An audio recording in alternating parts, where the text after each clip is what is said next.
because most of the people are, or many people are just interested in having a good time, use it as a pastime or as a hobby.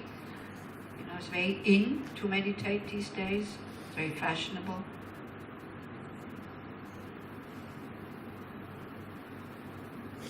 But still, having a good heart is still being appreciated, and you still find quite a few very genuine practitioners that can serve as your source of inspiration.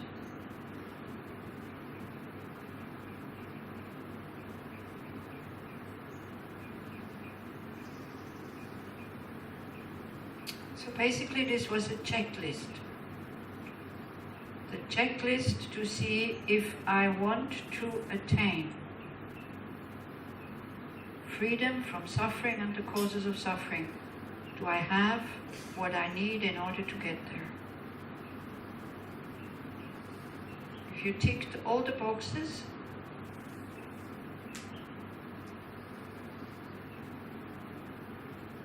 then no more excuses.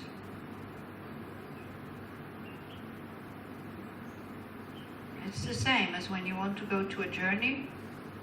You also have a checklist. I need a visa, I need a plane ticket, I need to know where I land, I need to know where I go maybe. It's not so important, but definitely the visa and the booking of the plane. So if these two boxes are ticked, you can go. If what we just did, these 8 freedoms and 10 richnesses, if the boxes are ticked, you can start. No need to complain about anything. Path is difficult and it's long, but this is not a hindrance. With the situation we have at the moment, we are very well equipped.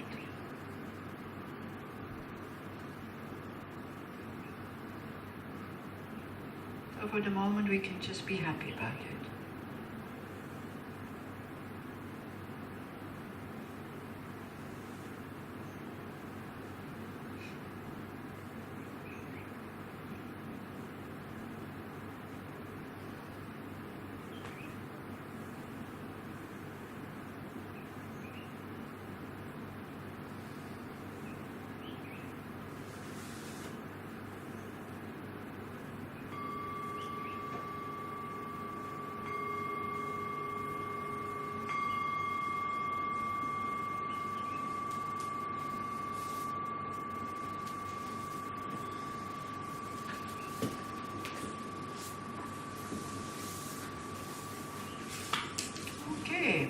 This is kind of one of the first steps, that one repeats that again and again and again and again until you live like that.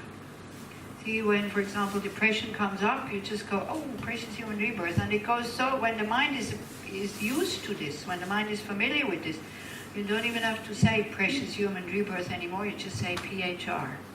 Not really. And then the mind immediately lifts up, because you go, yeah, I want to be happy, I need to practice. Do I have what I need to practice? Yes, I have. So again, the Buddhist path gives you a lot of responsibility. Like, you can't blame it on anybody anymore, which is, for people who are arrogant like me, is very good. You know, not to having to wait for somebody else to see you and to help you. So yeah, I'm looking for the food offering. If somebody can help me in the bread book.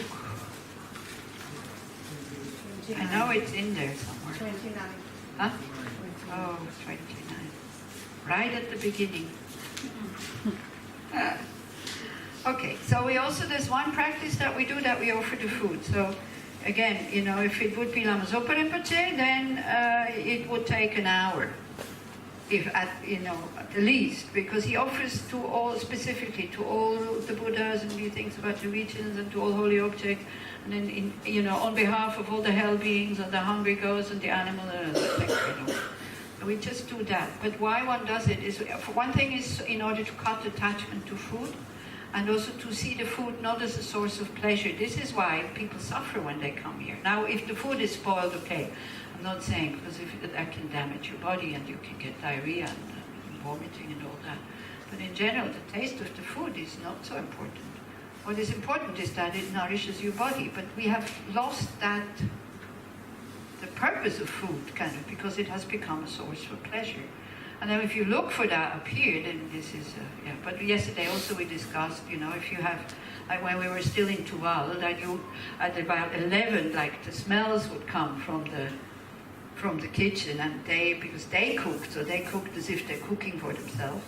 So they cooked really good also. And it became kind of a competition also, who made better food. And so then the mind was not in the meditation anymore, it was already in the dining room. So, having food that is quite simple actually is quite helpful for a meditation retreat, because then you don't have to worry about what is down there. Anticipating is like, it's okay. Yeah, so like this. So then we offer it to all the Buddhas and Bodhisattvas. In your case, if you want to offer it to another source for your refuge, that is fine. And we offer it on behalf of all beings who cannot offer the food, meaning of the beings of all the 6 realms. So we just read through it. It talks about karma here in the first part, that we must have a lot of positive karma ripening, that we don't have to fight for the food. You see, we all think this will be until I die. I will never have to fight for the food. Why, if you continue like this, food that is eatable and not poison will become quite scarce at one point. Yeah. So, or imagine, being somewhere, where the food is kind of rationed, and then you might have heard stories of the Holocaust, probably. You might have seen movies, probably, of the Holocaust, maybe more here than in other countries. So you're very familiar with situations like this. But we're quite sure that, no, this will never happen to us. We don't need Nazis. It can be the nature who says, okay, I've had enough of these guys, I'll stop feeding them. And what is it? It's us. It's poisoning the whole thing. Because of our looking for pleasure. I mean, what we see, the choice in the supermarkets in the cities, I mean, it's absurd. It's perverse. It's totally perverse. Why do we need like 20, 30 kinds of yogurt? Yeah. It becomes absurd for somebody like me, because I can't see what's written on it. So then I think, like, it's all the same. Yeah. And it is all the same. So anyway.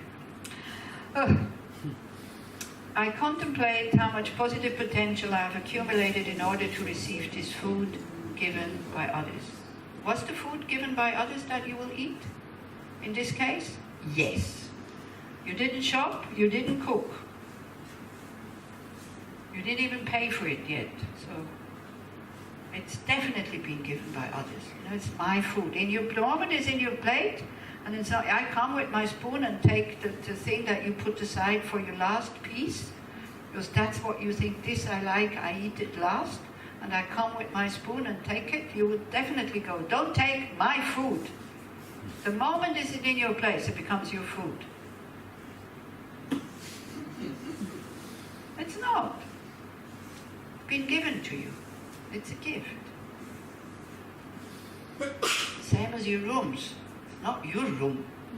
It's Yechiam's room. It's Yechiam's shower.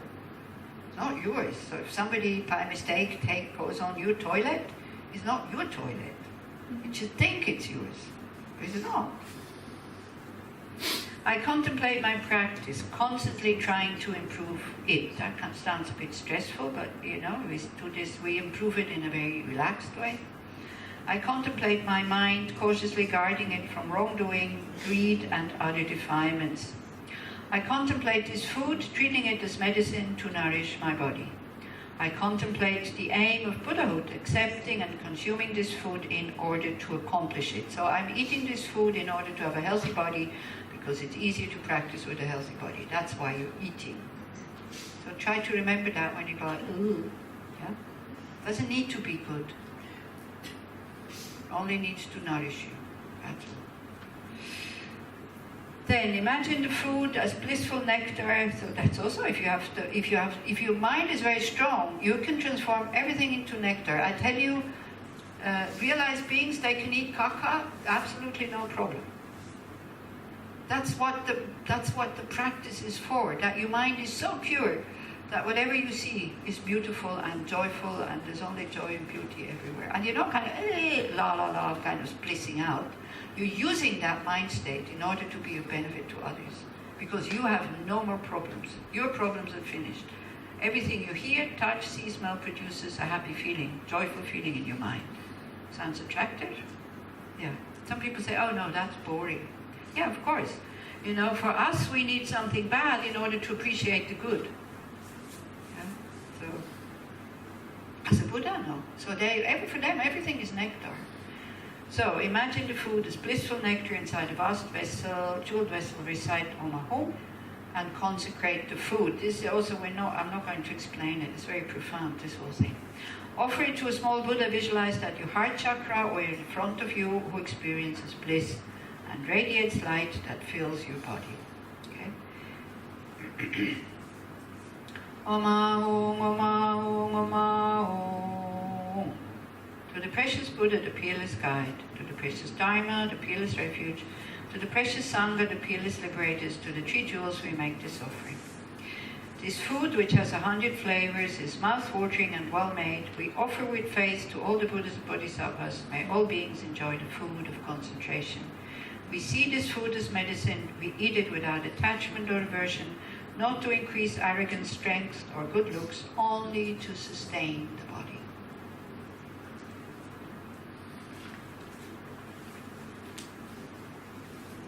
Maybe try to remember the first time you went to eat, you ate together with the person that you fell in love with. Can you remember? No, cannot remember. Can you remember? Was it important how the food tasted? No. You know, it's not important. And especially if he was the one cooking the food.